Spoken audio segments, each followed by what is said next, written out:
different types of matter. And then we're actually going to switch over to physical and chemical properties and changes. This will actually be starting notes on slide 30. So I kind of skipped and we're going to come up to the math part later. I just didn't rearrange my notes from the previous semester. So if you pull them up and you follow along, we're starting on slide 30. It starts with physical properties. Is kind of the header up at the top. Guys at home, remember that we do need cameras on. I got several people popping up on my screen. Remember, I do pretty much stay shared the entire time, so you're not really going to see each other very much. So if you'll take a second to go ahead and switch them on. Let me see your beautiful faces this morning. We are going to switch over, so let me switch screens with you guys. And I still got a couple people coming in from the lobby. All right, so real quick with a review from yesterday, talking about the different types of matter. Here we're just going to classify the following as elements, compounds, the homogeneous mixtures, or heterogeneous mixtures. So remember, the pure substances are the elements and compounds. Those are the ones that are always the exact same type of matter. The mixtures are the physical mixtures, where they're just kind of thrown in a pot, stirred together, so they can still be separated. So what would someone consider Italian dressing? Feel free to pop up in the chat or unmute yourself if you're at home. Anyone have an idea of Italian dressing? And I did kind of give you a clue that it does separate into layers.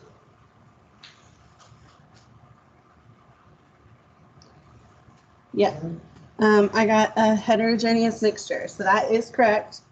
So remember, Italian dressing will be the heterogeneous mixture because you can see the different parts of it. Thank you. I got a couple more people chiming in. What would you guys consider gold? An element. A clue is that it does have a set formula as well. It's straight off the periodic table. So that will be an element. What about water?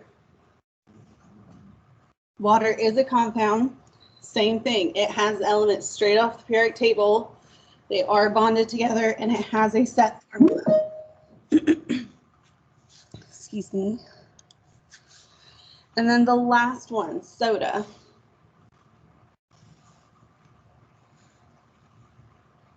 So you kind of want to ask yourself, does soda have a set formula?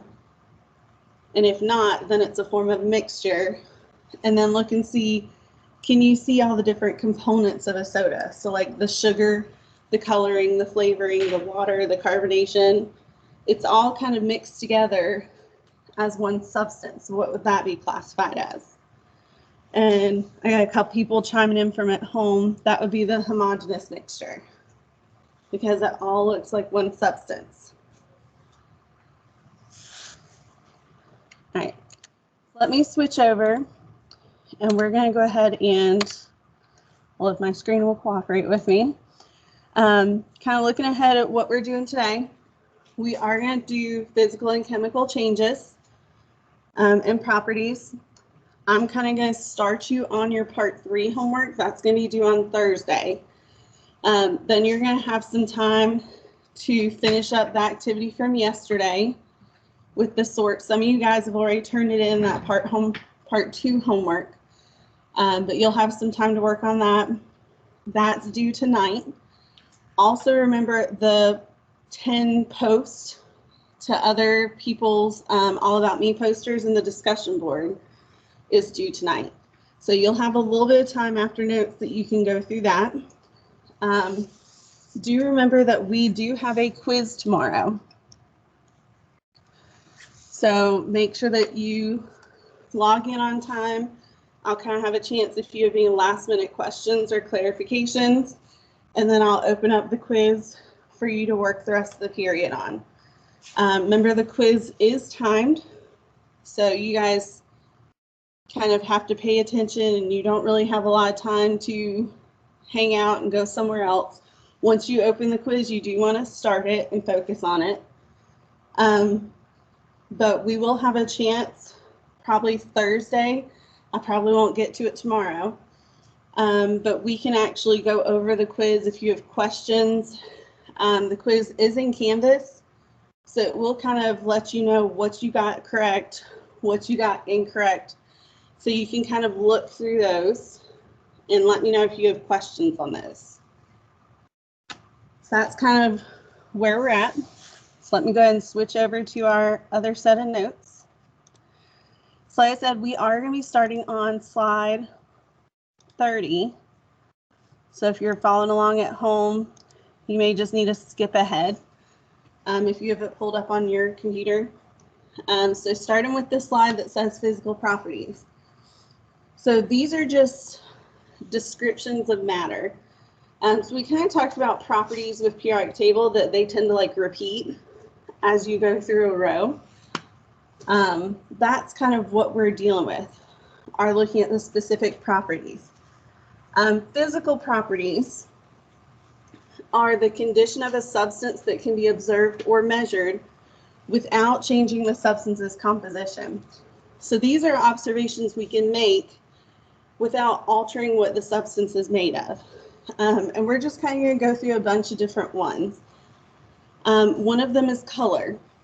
You can look at an object and tell me what color it is without having to do anything to it. Same thing is odor. Some substances have a very distinct odor, and you can recognize it. So like if I had two beakers, one of water and one of rubbing alcohol, if you kind of waft the scent and you smell it, you'll kind of be able to tell which is which, because rubbing alcohol has a very distinct odor, whereas water does not have an odor. Other things are like sulfur. I don't know if you guys have ever smelled sulfur, but it basically smells like, almost like rotten eggs. It's a very distinct smell, very pungent, very strong. So that's where like those sulfur compounds are in gunpowder. So it would be in gunshot residue if someone fires a weapon. I do this with forensics all the time. So you can actually smell if someone has fired a weapon because that sulfur is still kind of in the air. It's very distinct. Yeah. Next one we're going to look at is viscosity. You may have dealt with this a little bit in earth science, but it's been a while since y'all have taken that. But viscosity is a material's resistance to flow. So if something has a high viscosity, it does not flow very easily. That's going to be something like syrup. So syrup has a high viscosity, it does not flow easily. So if you've ever like made waffles, gone to the cabinet, got out the syrup, and you just kind of have to sit there and wait for it to come to the bottom, that way you can score down your waffles. Whereas something like water has a fairly low viscosity. It's fairly easy for it to flow out. If we have a cup of water and tilt it over, there's not going to be any resistance. It's just going to flow out rather quickly. We can also look at conductivity. So this is a material's ability to allow heat or electricity to flow. So things that are conductive are going to let kind of electricity flow through it. So these a lot of times are going to be our metals and things like that, where the electricity can flow from atom to atom and go through that substance.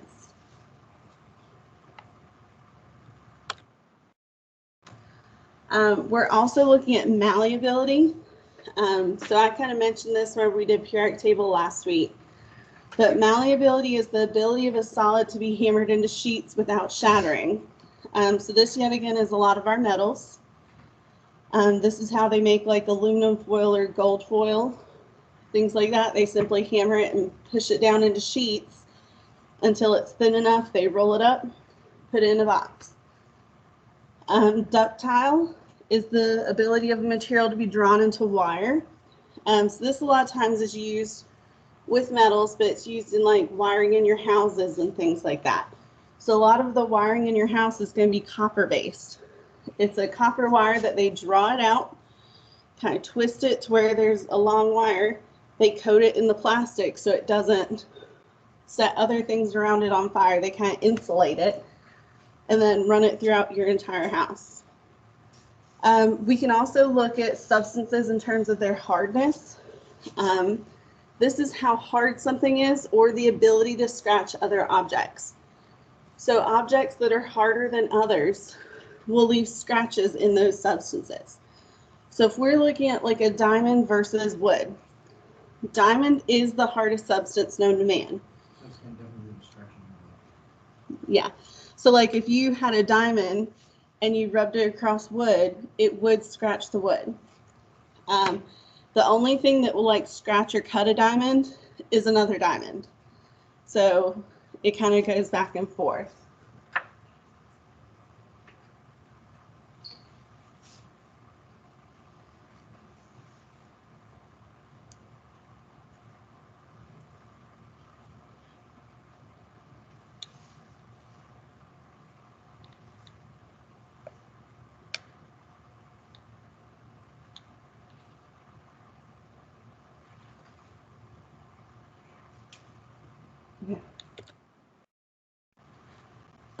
Other things that you can observe, and note that even if we scratch a substance, melt a substance, boil a substance, we're still dealing with the same substance. We haven't actually changed what it's made of. So this will include like melting point or freezing point. So the temperature the solid changes into a liquid. And this is kind of a unique property. So this is one way that we can identify substances, because no two things have the exact same melting point. So I just put up here kind of water and nitrogen as an example, and you can see how widely different their melting points are. With boiling point, is the temperature that a liquid changes into a gas. So that other phase change. And yet again, I put the same water and nitrogen just so you can kind of compare and look at this. And kind of the difference in melting points and boiling points, this is what determines if something is a solid, liquid, or gas at room temperature. We're also going to look at density. This is something we're going to look at a little bit more on Thursday as well. But density is going to be measured in grams per milliliter. And density a lot of times is used to test purity, because every substance has a set density. So if someone has a sample of gold and they want to know if it's pure gold, they might test its density and see if they get a density that matches the known density from kind of reliable resources.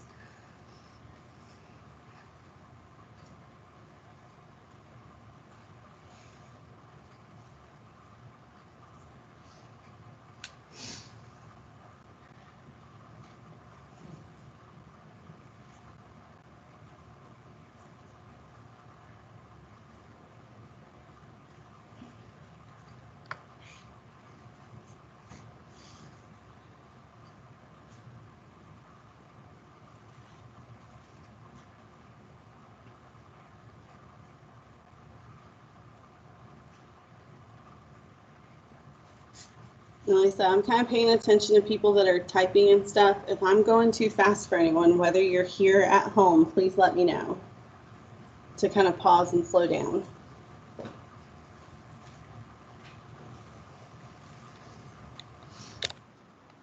All right. What we use physical properties for. So I kind of already said we can use them for purity with density. A lot of times we use these physical properties simply for identifying an unknown substance, because properties of every different substance are different.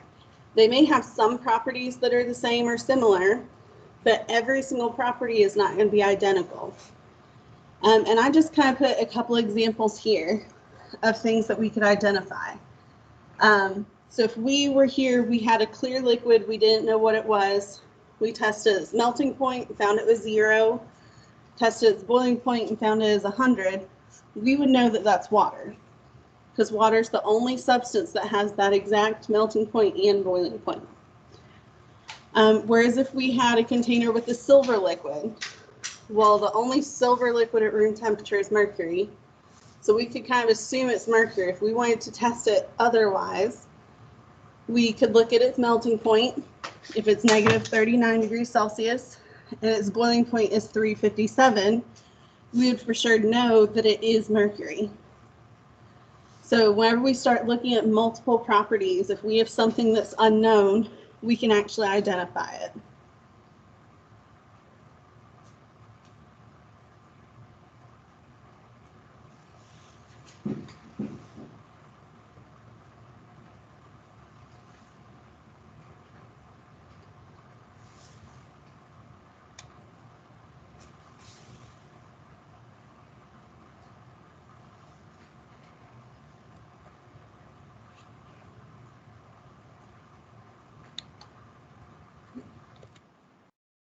All right, so physical properties kind of lead us into physical changes. Physical changes are changes to the matter itself. So it alters the matter without changing its composition. So we're not actually changing what type of atoms or what type of elements it's made of. We're just altering its appearance. So these are going to be things like phase changes.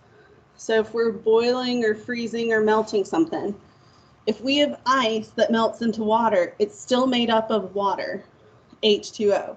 It changed its appearance and its state, but it didn't actually change what it was made of.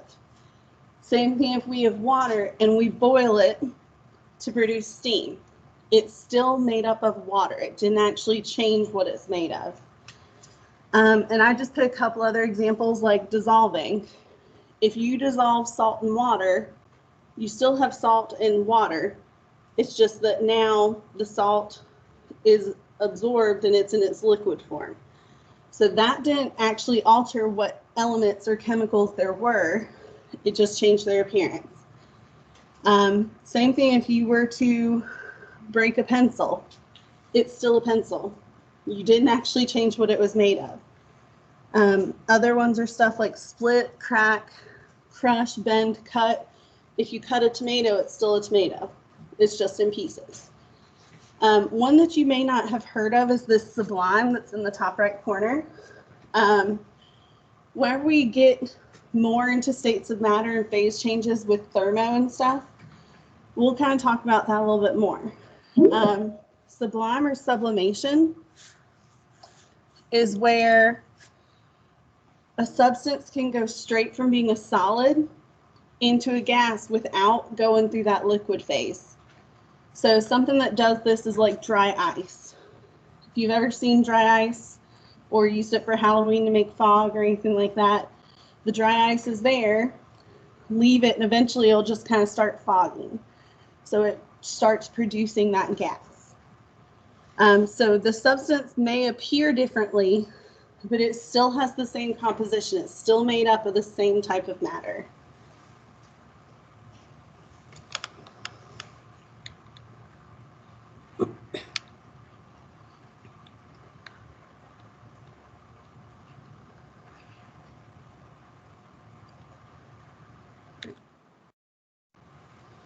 Oops, and I gotta click back on it. All right, so kind of switching gears. So that was physical, where everything you could observe or change without actually altering the substance itself. Whereas whenever we get into chemical properties, a chemical property is the ability to produce change in composition of matter. So this will actually change what type of matter a substance is made of. And these we kind of look at, are they able to change their composition? So things that are considered chemical properties are stuff like, is something flammable? Well, if you set something on fire, it's gonna change what it's made of. If you set a paper on fire, it's gonna produce like the carbon and everything from the wood pulp that the paper is made of. You're not gonna be able to put it back together to get that paper. It's gonna be gone and changed its substance. So chemical properties can only be observed whenever matter is changed into a completely new substance. And once matter is changed, you cannot really reverse it and get that original type of matter back. So like physical changes, if you sliced a tomato, you could kind of piece it back together like a puzzle to form the original tomato. With this, you cannot do that. So an example would be like burning a candle.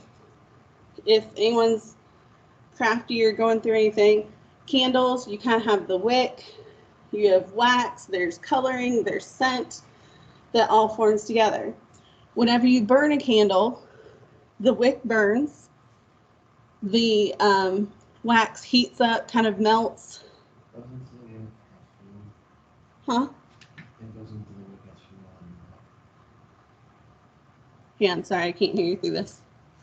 Okay. But, you know, it heats up. It does actually start evaporating some of the different like wax and things like that. So you can't take all those individual pieces and put it back together to get your original candle. Once it's burned, it's kind of done. So that's kind of a chemical property. It's going to be things like burning, heating, running electricity through something. All of that stuff could be considered kind of chemical changes. Okay. So some common chemical properties we come across, I already kind of mentioned flammability. So this is an ability's, take two, a material's ability to burn in the presence of oxygen. So if oxygen's present and there's some sort of spark, it can burn. So a lot of the things that are flammable, a lot of times can be used as fuels and stuff like that. So something like paper, wood, or gasoline burns in the presence of oxygen, produces energy, so they use it as fuel sources. Other things are looking at general reactivity. There are some elements that are very reactive and will react with pretty much anything else it comes into contact with. So how readily a substance combines with other substances. So oxygen is one of those that is very reactive, and oxygen is pretty much everywhere. So it reacts with most other elements. So it can create rust when compared with iron. So people that have like bikes, even if they don't leave it outside all the time, eventually it can start to rust, even if it's kept in a garage and things like that. I went to Western, so up in the mountains past Asheville. In Asheville, a lot of the older buildings have copper roofs, and as over time they kind of turn green, and that's from the reaction between the oxygen and the copper. It kind of makes that green color. Other things might be like if something is combustible or explodes. Everything's kind of, it has the ability to have that reaction.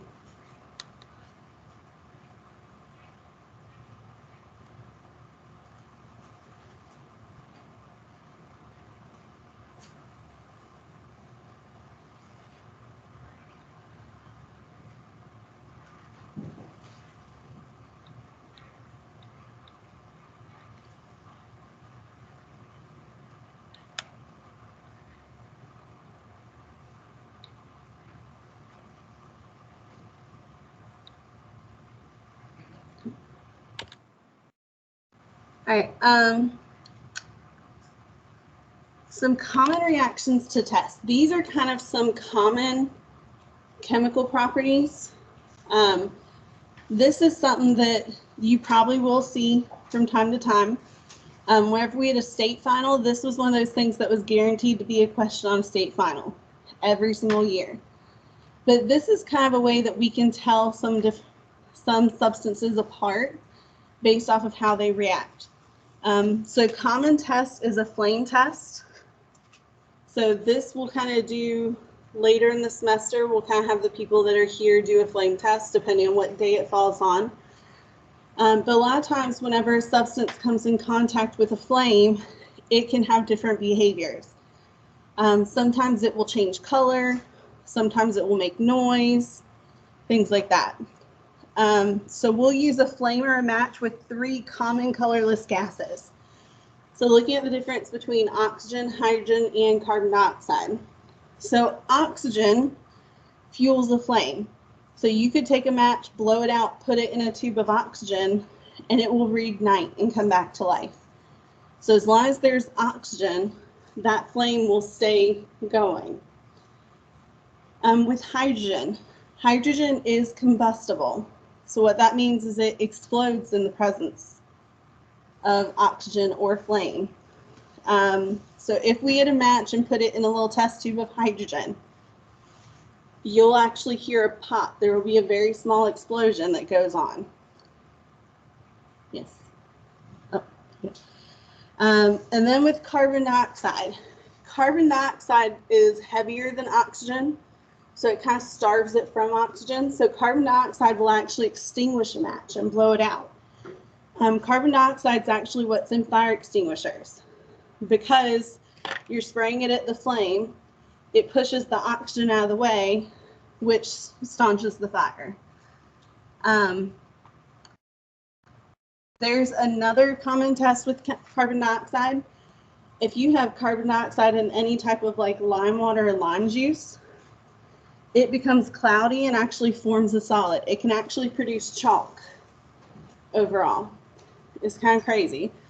But that might be something, if we get a chance, we may be able to do that this semester as well.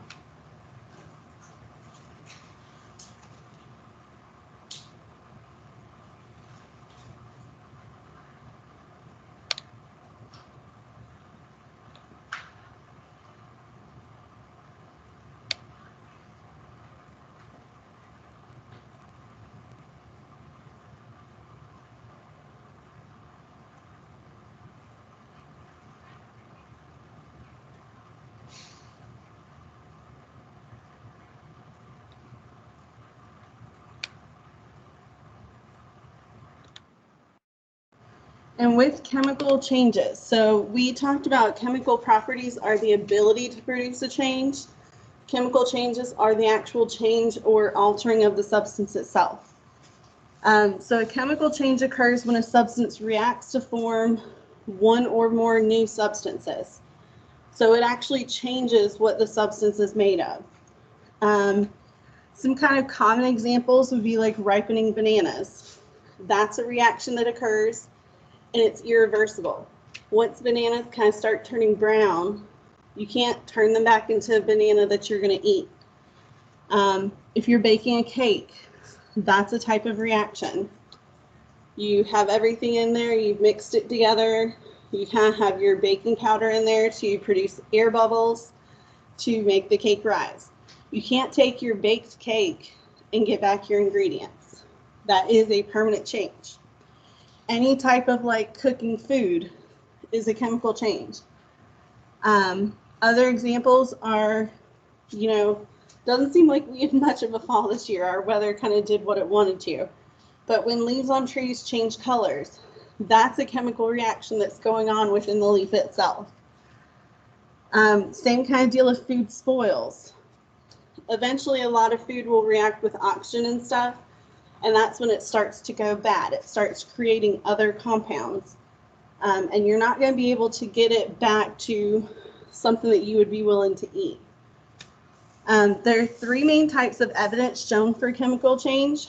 These are kind of things we're going to look for to indicate, did a chemical change happen?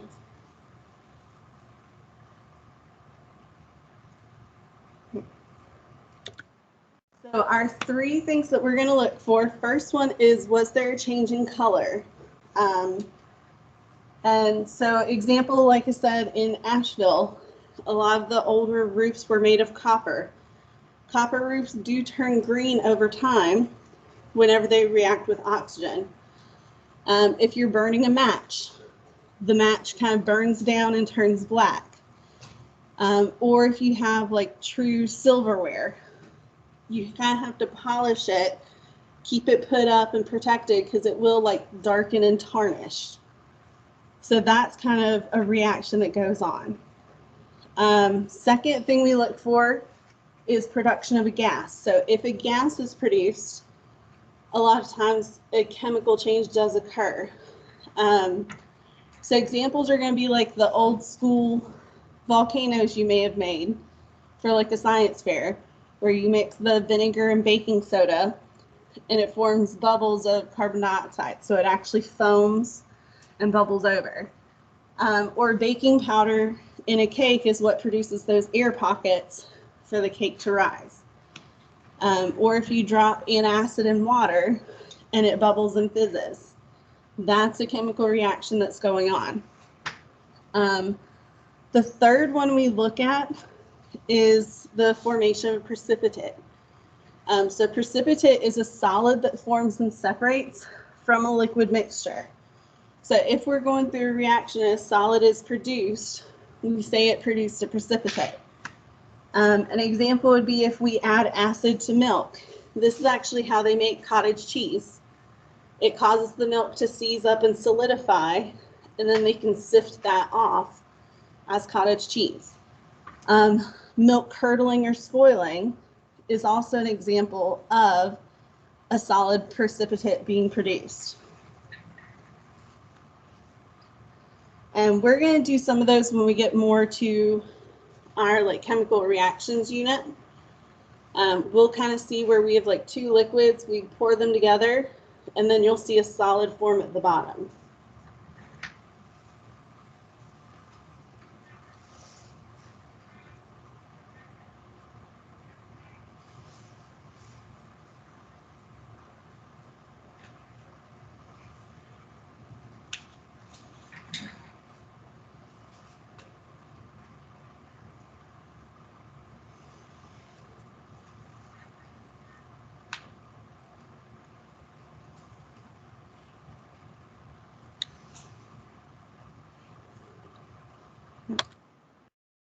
So what you may have to ask yourself is a change chemical or physical?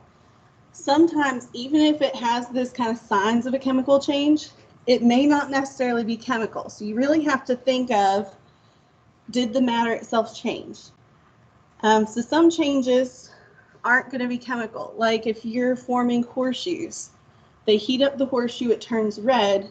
It's still made of iron. It's still the horseshoe itself, but they've heated it so they can alter its shape. Boiling water produces a gas, but it's going from liquid water to water vapor. It's still the same type of matter. Yes.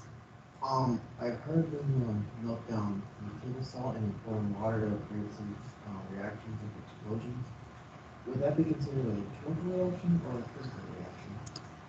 If it's something where they like mix it together and explodes, it would be chemical. You just pour it in and it just explodes. I wonder if it's not truly table salt, because table salt's more likely to dissolve. It may have something else in it if it explodes. But any type of explosion or something like that is going to be chemical. So whenever you're looking at if something is chemical or physical, you really want to ask yourself, did the substance change? Even after you altered it, is it still made of the same type of matter? So if the substance changed and is no longer made of the same type of matter, it is a chemical change. But if it looks different, but it's still the same type of matter, that's a physical change. So you may kind of have to ask yourself, did it actually alter what it's made of to tell if it's physical or chemical?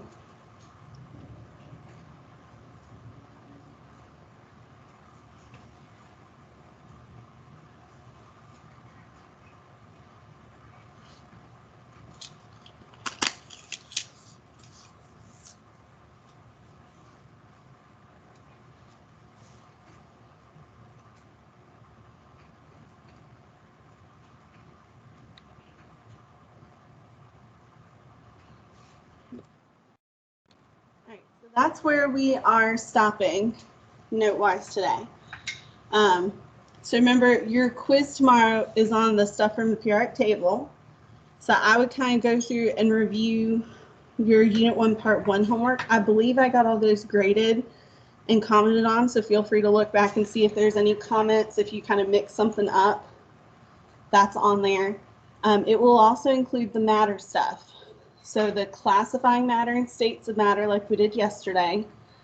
And then it may have some questions on, is something chemical or physical? I'm gonna go ahead and pull up. You guys are able to start the Unit 1 Part 3 homework. This is not due until Tuesday. But whenever you click on Unit 1 Part 3 homework, yet again, it's in Google Slides. So slightly different, but it is going to force you to make a copy, kind of instruction-wise, and I'll walk you through some of this. But the first part, it says use the movable arrows to move through the maze on slide 2. You will have 2 unused boxes, so there should be 2 empty boxes that we don't use. On the next slide, there's a drag and drop on page 3. When you're finished, there are review questions on the very last slide. Remember, anything that you're typing in, change the font color for me. And then you'll be able to submit it back in here. And remember, your name should be on everything. So feel free to click that link and it'll force you to make a copy. And it will pull up looking like this. Let me see if I can zoom in a little bit. Okay, it didn't like that.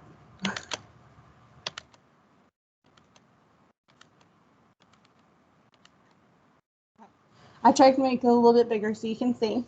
So go ahead and on the first page, these are kind of some helpful hints or instructions. Go ahead and put your name on it. So go ahead and you can type in your name. Like I said, you can zoom in to help you see a little bit better. So up on the toolbar, there is kind of the zoom. So you can even zoom in or zoom out. You can make it like 200 size, which is really big. So I'm going to zoom out a little bit.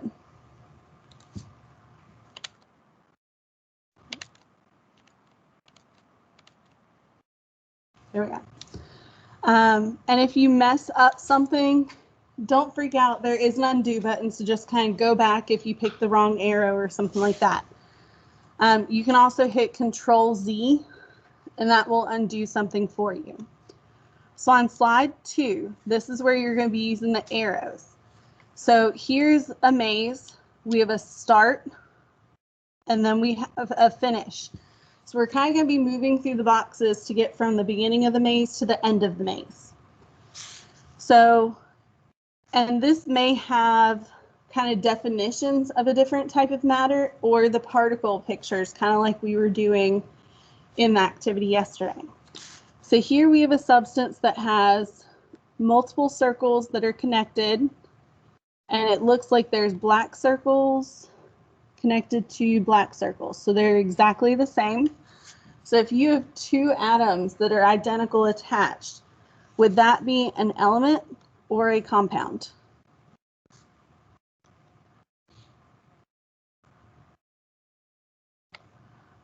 And anyone can just put in the chat or if someone here knows. That would be an element. So since element is going to the right, we want the right-hand arrow. So you can just kind of click on it and drag it over. So it tells us where to go. So then our next clue says there's an uneven distribution of 2 or more different substances mixed together. So that uneven distribution, would it be a compound, a homogeneous mixture, or a heterogeneous mixture? Yeah, the heterogeneous. So since it's kind of a downward left diagonal arrow, we want the downward left diagonal arrow. So you're going to continue doing that through the entire maze until you get to the finish. So that's kind of what you're doing on slide 2. I'm going to go ahead and flip over and show you slide 3. So slide 3 is a drag and drop. So here you have kind of clues and pieces that need to go under these categories. So this is similar to our flow chart we had yesterday. We have matter that's either a pure substance or a mixture. Pure substances are split into elements and compounds. Mixtures are split into homogeneous and heterogeneous mixtures. This is one where you're probably going to have to use the zoom because since there's so many, it is a little tiny. So let me zoom in so we can read this first one and we'll put it where it goes. So this first one says it's a neutral particle of two or more different chemical elements that can be separated into simpler substances by chemical reactions. So it's something that can be separated by chemical means. What would that be considered?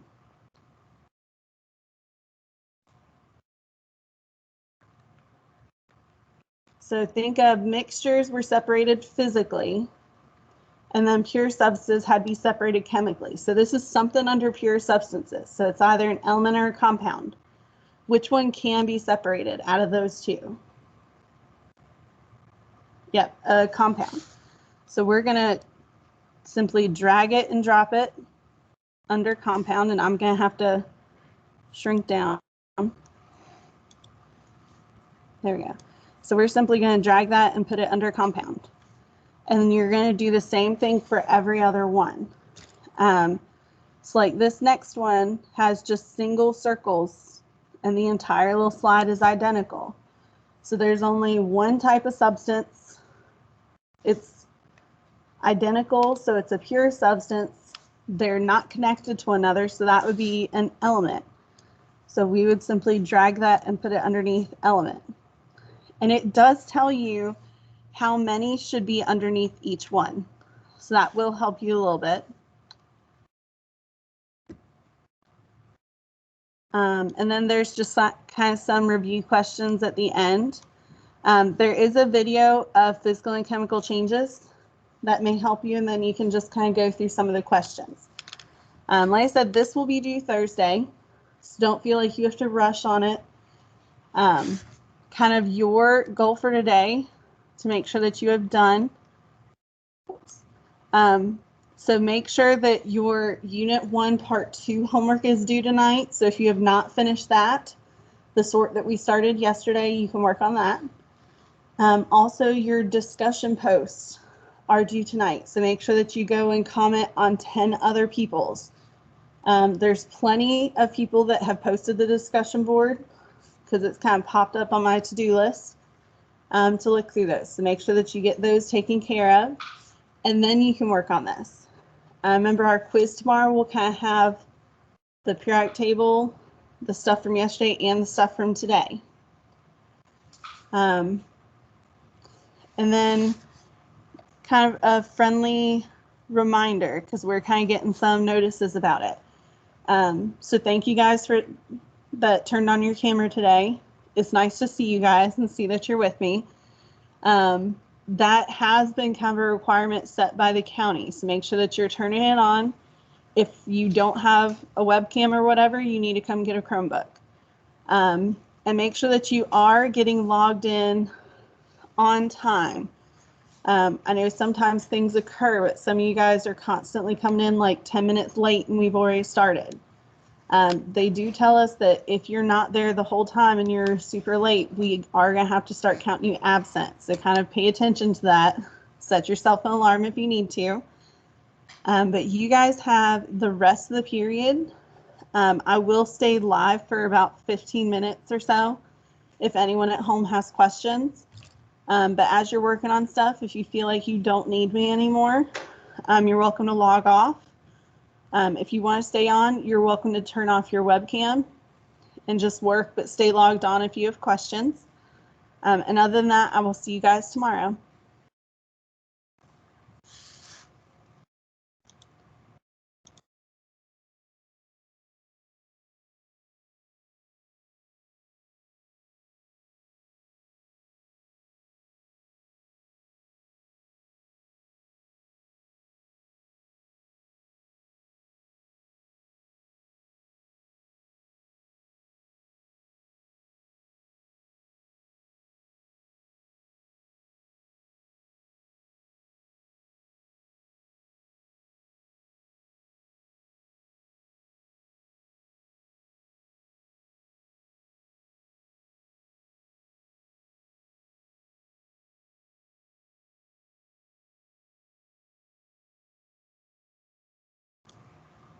Thanks, Josiah.